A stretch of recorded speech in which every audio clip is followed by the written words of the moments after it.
Good afternoon and welcome to America's Home Cooking. Today I am making a carrot cake with a cream cheese icing. Now there is some confusion about what a carrot cake is. I have seen carrot cakes made with pineapple and coconut added into it and other things added into it. A carrot cake just has nuts and carrots in it with the cake and the mixture, and that's it. These other ones are called more tropical cakes. They're not carrot cakes. They're everything but a carrot cake. And I got tired of everybody saying it, so I'm going to sit there and make a real carrot cake. Now you need a 9-inch cake pan, and it has to be a cake pan. And what we're going to do is you're going to grease it. I've already greased mine.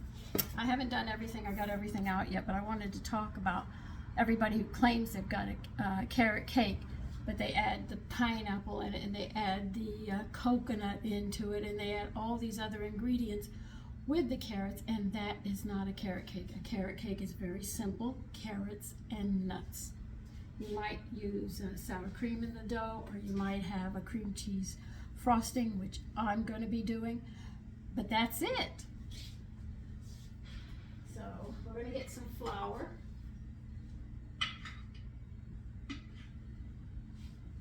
After you grease your pan, put some flour into it. What we're going to do is we're going to grease and flour this pan, and I'm going to show you how it's done. I'm going to pull you on the side here so you can see, because I'm going to dump this flour probably in the sink.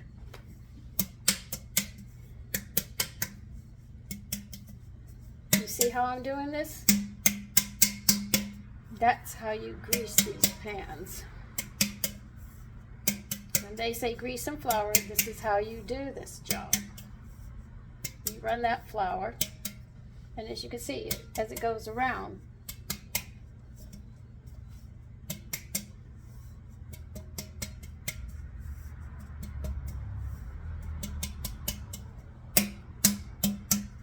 I think I can get it in my compost. Okay? And then you tap the excess out.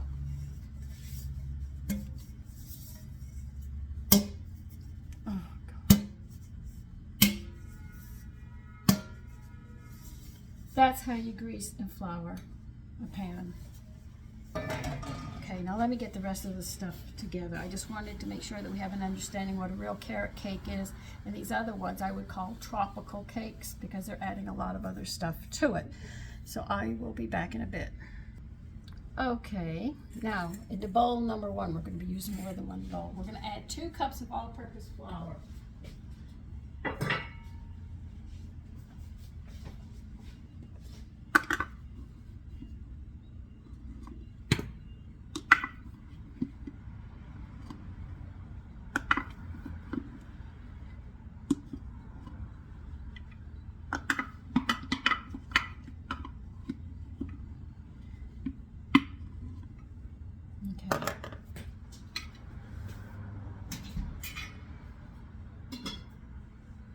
We're going to add 1 tablespoon of brewer's yeast.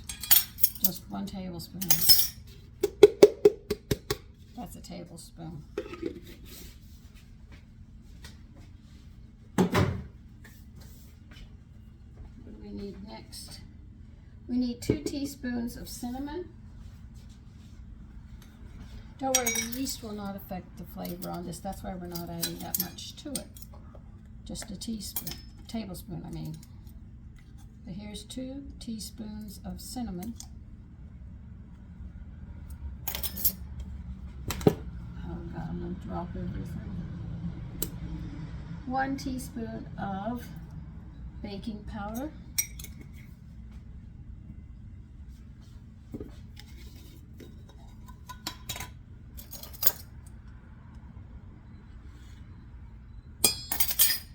And we are going to need 1/4 teaspoon of salt. Be very careful to use iodized salt in this one because I've already made this cake once. I think, what, 4 or 5 years ago. I tried adding, making it with wheat flour, but it didn't come out. Yes, I could be quite honest about it. They did not come out. My family did not like it either, and neither did I. That ended up in the trash, and I said, okay, well, we can't use whole wheat on this. This is where my experiments in trying to make food nutritious, if they fail, they see the trash until I figure it out. Now you're going to mix this up thoroughly. Then I'm going to pause you, because when we put this on the side, you get something else. Okay, we need 2/3 of a cup of softened butter. That'll be 10 tablespoons and 2/3 of a tablespoon. Okay, so 1, 2, 3, 4, 5, 6, 7, 8, 9, 10, and 2 would be just about here. Don't worry, this uses a lot of butter in this recipe. And you're going to put this in a big mixing bowl. If you have a stand-up mixer, I would use it, but I have my slow cooker over there with my mixer, so I have to do it, but with a hand mixer this time. But this I would normally do in my stand mixer, but it's crowded over there. Too crowded for you to get over there. So I have to sit there and do it this way.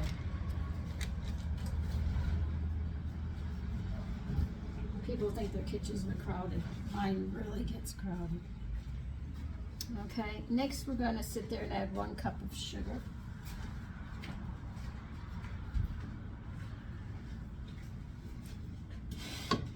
Don't worry, we're going to be turning the oven on in a bit.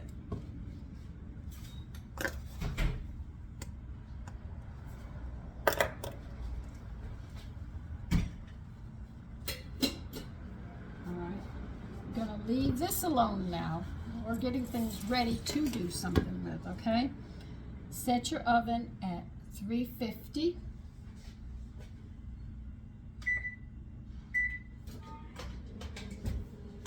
Next, what I want you to do, and I'm going to sort of pause you while I do mine as well. You're going to need 3 medium carrots, and you have to grater them, okay? And I'll be back. Okay, what you need now is a 1/2 cup of walnuts chopped, coarsely chopped.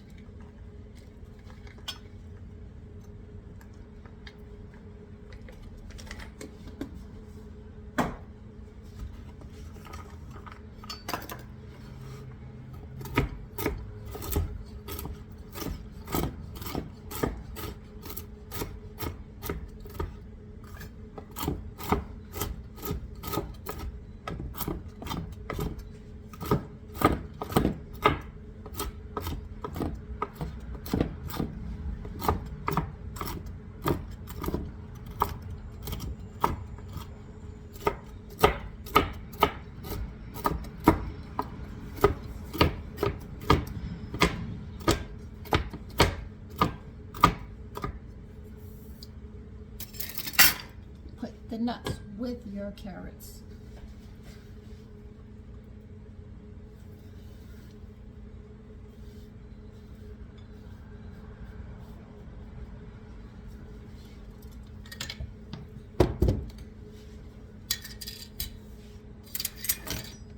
When you go to make a cake, more than anything else, this is the one thing that I always make sure everything is put together in their sections, so when we go to do it, we don't have to stop.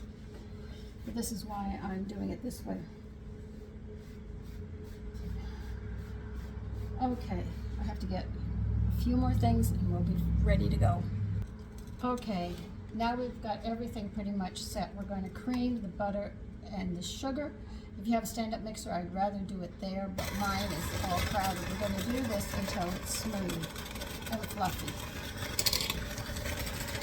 So this is going to take a bit of time.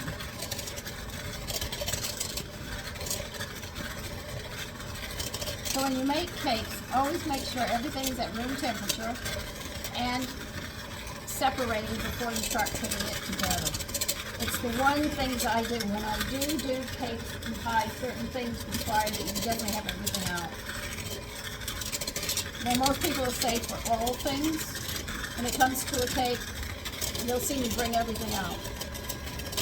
And I'll subdivide it because cakes are usually subdivided. Pies aren't. When you have pies, it's a simple thing of the crust and then the filling. Whereas when you make tea breads, they're sort of like cakes, so you have to make sure you have everything already set. And I'm going to be beating this until it's creamy and fluffy. So I'm going to keep up at this until then, and I'll be back. Okay, we got it there. Now you're going to crack an egg, one at a time, and work it in.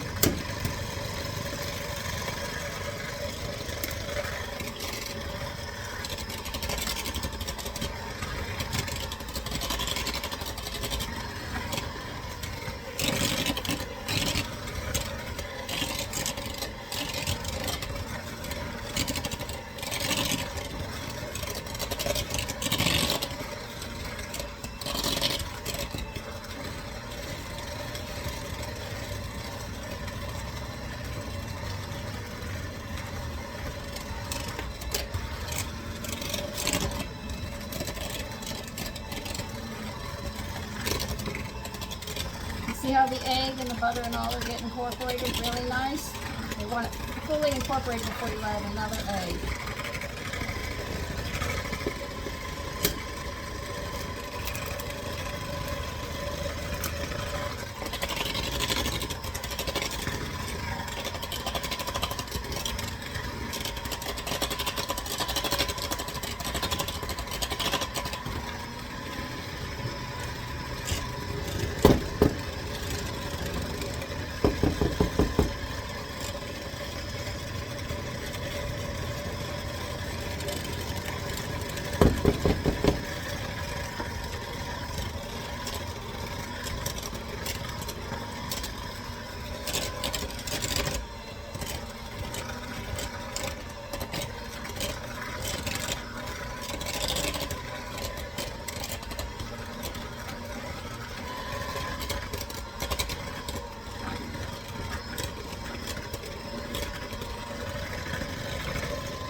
By the way, when you go to make most things, they like to have it at room temperature.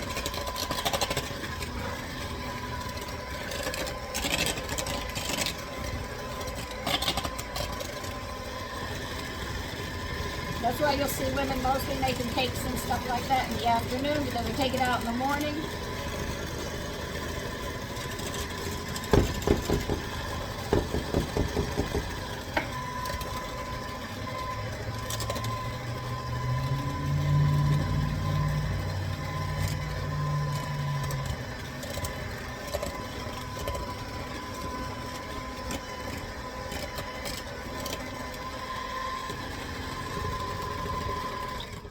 Okay, now we're going to do the next step slowly on a low speed, which is like stirring, okay? We're going to alternate between the flour and the milk. And they wanted 2/3 of a cup of milk. But the thing is you must start with the flour and end with the flour. That's very important, so always remember that.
See how it comes together so nicely?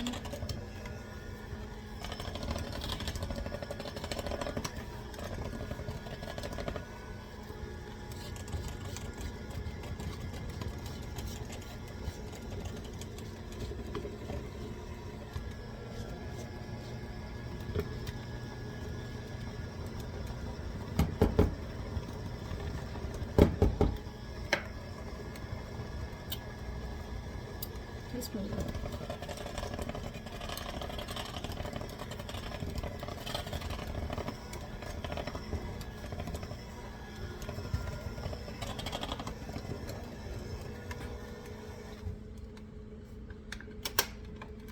That's how you do a batter.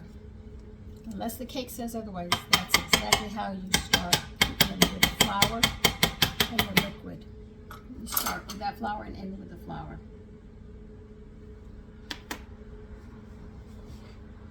Now I know I normally tell you to coat all of these. They don't want it on this one. This is only the carrots and the walnuts. That is it. There's nothing else. And we're going to stir these in.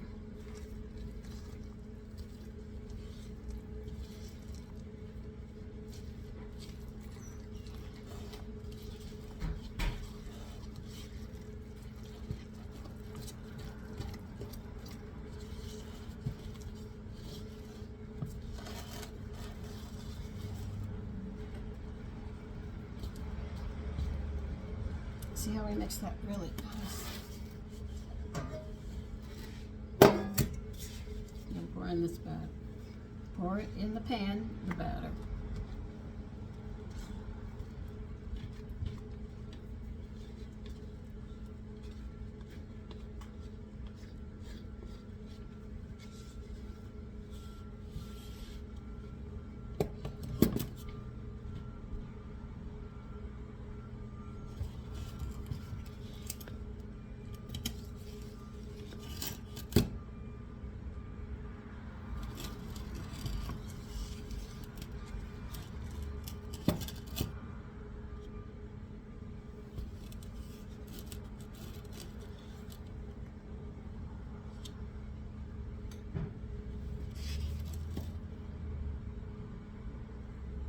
Taking your spatula like this, you just don't touch the edge. You just sort of go around, back and forth like this, and you push it towards the edge.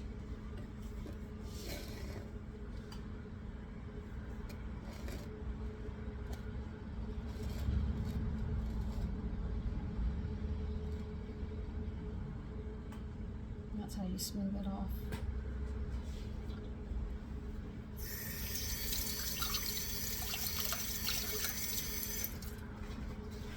Now we're going to put this in the oven.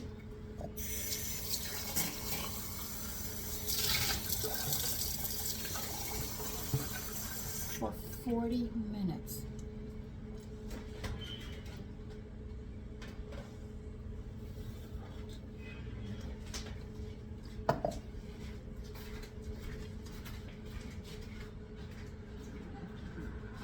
Okay, so I'll see you then. Now I'm getting ready to check my cake. Let me clean this, got oil here.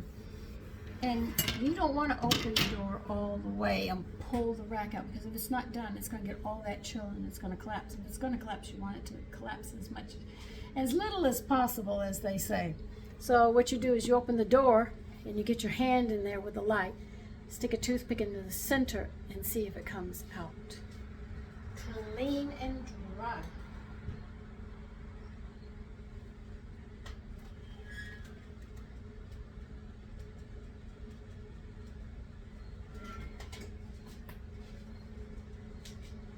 That is not done. I hope it does not fall, but that's how you do it, because the heat keeps on going around. So if it's going to fall, it's not going to fall a lot. It'll only fall a little. Because if you open it and it's not done and you pull it out, all that coat area is going to drop even more than before. And if you just pull it out a little so you can reach it, no, you got to go all the way in there. Because the hotter it can hold that temperature, the less likely that it's going to collapse. Now, because mine is not done, there's a good chance it might collapse into the center. But I don't want the whole thing to collapse down, but maybe just a little. And I can Hopefully we can cover that up and nobody will see it. But once you cut it, you'd be able to see it. So we don't know. Now, when something like this happens and it's not done, you check it every 5 or 10 minutes. Don't keep opening and close the door. I like to give it, if it's just a little, I'll give it 5 minutes. If it's more, I'll give it, it looks like it needs more, I'll do it every 10 minutes. So you have to adjust accordingly to what you see. Okay, I took the cake out right now. It's sitting right in front of you. You can see I stabbed it more than once. That's it right now. Now, it's got to sit in this pan on this rack for 10 whole minutes. At the end of 10 minutes, you're going to have to take it out of the pan and put it on the rack and let it cool completely. We cannot frost it. We cannot do anything until this cake cools. When I go to take it out, I'll show you how you take it out. Okay, it's going to be time to flip. First thing you're going to do is move this over to a mat because it's still quite hot. Okay, you got the mat underneath it. Take your rack, turn it upside down. Then what you're going to do is hold the pan in the rack and just flip it like that. That's all you do.